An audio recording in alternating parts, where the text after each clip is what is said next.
회기 이제 시작되어가지고 출발한 지 똑같이 출발했는데 네. 그때부터 좀 계속 불협화음이 계속 나고 있잖아요. 그런 거에 대해서 앞으로의 뭐좀 해소 방안이랄지 뭐 그런 거 있을까요? 근데 우리 집행부와 의회와 불협화음을 저는 그렇게 접근하고 싶은 생각이 없어요. 왜냐하면은 이 같이 갈 수는 없잖아요. 같이 갈 수는 없고 이 다른 사고 속에서 바라보는 시선이 약간 다를 뿐 광주 발전과 시민 행복의 어떤 공동의 목적은 같잖아요. 그런데 그것을 불협화음으로 정리해나가고 이 갈등 구조로 비춰지는 것은 저는 썩 그렇게 동의가 안 되는데요. 새해 이제 곧 아무래도 새해잖아요. 운영 방향 같은 큰 틀 어떤 게 있어요? 내년도 운영 방향. 우리 어쨌든 의회는 강기정 시장님이 제시했던 여러 가지 안들도 있을 것이고 이제 5+1 아닌가요? 5+1 안도 있을 것이고 거기에서 우리가 관광도시 광주 또 반도체 특화도시 광주 또 공공항 이전 문제 어드산 관광단지 문제 또 AI 인공지능 이렇게 도시 여러 가지 이렇게 이 사업적인 문제를 정리해 나가고 계시는데 저희들도 강기정 시장이 하는 그 정책에 있어서는 이렇게 적극 동의하고요. 또 그리고 이렇게 이 발목 잡기 형태가 아닌 전 동반자로서 충분히 그렇게 할 용의가 있습니다. 대신 이 행정행위를 하면서 저는 이렇게 의회와의 협력, 이 소통 저는 굉장히 중요하다고 보고 있습니다.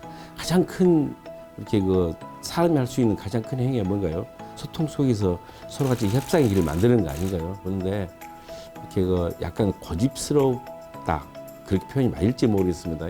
근데 아니면 소통이 좀 단절됐다라는 그 이야기를 들었을 때 솔직히 좀 안타까움도 있어요.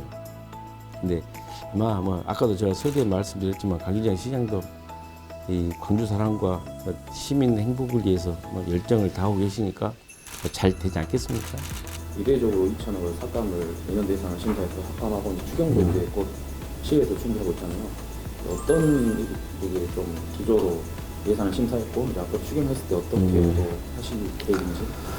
아마 작년에 비해서 지금 우리가 지방채가 한 4천억 정도 이렇게 늘은 걸로 이렇게 알고 있고요. 또 우리 의회에서도 아마 그런 것들을 기조로 해서 우리 의원님께서 심의했다고 생각을 하고 대신 이렇게 시민 속에서 이 바로 투입될 예산들 있잖아요.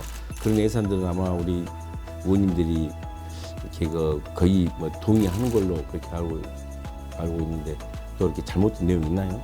아니, 저는 그렇게 알고 있고요. 또 한 가지 2천억 삭감이라고 하셨는데 2천억은 결코 아니고 2,090억인가 된 걸로 알았는데 도시철도 2호선에서 823억이 이 특별 회계와 일반 회계로 왔다 갔다 하다 보니 그게 1,600억이 되는 겁니다. 실제적으로 예산 삭감은 444억 정도 됩니다. 그런데 아마 그렇게 그 내용 전달을 강기정 시장님의 발목 잡기 위해서 2천억을 삭감했다라고 그렇게 말씀하신 것 같은데 2천억 삭감 아니고 그리고 또 강기정 시장님이 하는 행정에 있어서 발목 잡을 이유는 없고요. 근데 해년마다 200억에서 300억 정도는 실은 예산 삭감을 했어요. 근데 큰 삭감은 아닌데 이렇게 이상하게 다른 쪽으로 또 이렇게 일반 시민들이 오해할 만한 내용으로 이렇게 이 언론풀이를 하고 있는 것 같아서 좀 서운한 느낌이 있죠. 액수가 2천억이라 하니까 어마어마한 삭감인데 이례적인 거죠. 증액 없이 삭감만 한다. 그래서 시민들의 체감도가 뭔가 확 와닿는 것 같습니다. 그 액수도 그리고 지방 상황이 좀 전체적인 경제가 안 좋고 좀 침체돼 있잖아요. 그런 관련해서 이제 지금 시의회가 눈여겨보고 있는 현안 몇 가지 있을까요? 우리가 어차피 추경 때 이렇게 예산 투입해서는 안 될 수소 트램 같은 경우에도 의회에서 이 사업은 좀 보류했으면 좋겠다는 입장을 취했고 시장님도 그런 이렇게 보류 입장을 공적으로 밝혔잖아요. 근데 아마도 이 정책 자체가 광주 시민들이 체감할 수 있는 그 사업들이 아닌 경우에는 의회에서도 냉철하게 정리를 합니다. 그런데 우리 시민 속에서 꼭 투여해야 될 예산들이 있잖아요. 그것은 우리 시민들이 어차피 피부로 와닿는 경제 체감 속에서 의회에서 삭감할 수 없는 거 아니겠습니까? 그런데 이렇게 의상스럽게 묘하게 이렇게 잘못 내용 정리한 게 있어서는 아까도 제가 서두에 말씀드렸지만 좀 아쉬움이 있고요. 우리 의회에서 지금 실제적으로 삭감된 예산들을 보면은 이 새로운 신규 사업이라든지 또 거기에 있어서 이 영역이나 또 공론화 과정이라든지 또 시민 여론조사라든지 거치지 않는 속에서 어떤 개인적 판단 아니면 이 사업 추진의 그것을 뭐랄까 속도감을 조절하지 않고 이를 빨리 진행하고자 하는 그런 내용 속에서 해당된 삭감했지 나머지 문제에 있어서만큼은 좀 냉철하게 정리해 나갔다라고 그렇게 이해해 주시면 좋을 것 같습니다.